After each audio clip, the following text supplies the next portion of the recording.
वाचनालयाच्या आणि नायगाव तालुक्यातील तमाम वाचनालयाच्या वतीने 28वे नांदेड जिल्ह्यातील ग्रंथालय संघाच्या वतीने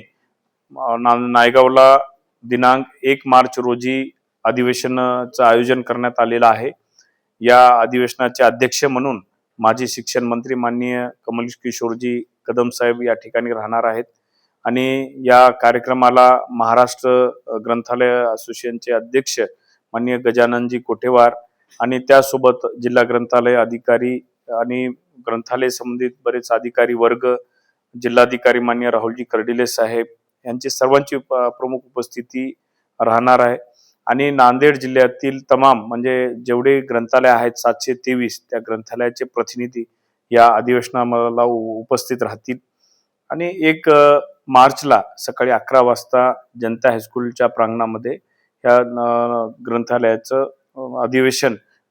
28वे अधिवेशन पार पडेल। त्या दिवसामध्ये सुरुवातीला सकाळी 8:30 वाजता ग्रंथ दिंडी निघणार आहे। सकाळी 8:30 वाजता हनुमान मंदिर नायगाव येथून ग्रंथ दिंडी निघेल आणि त्या दिंडीचा समारोप जनता हायस्कूल येथे होईल आणि दुसऱ्या सत्रामध्ये ग्रंथालय असोसिएशन जे या आहे म्हणजे नांदेड जिल्हा ग्रंथालय संघाचं जे अधिवेशन आहे ते पार पडेल।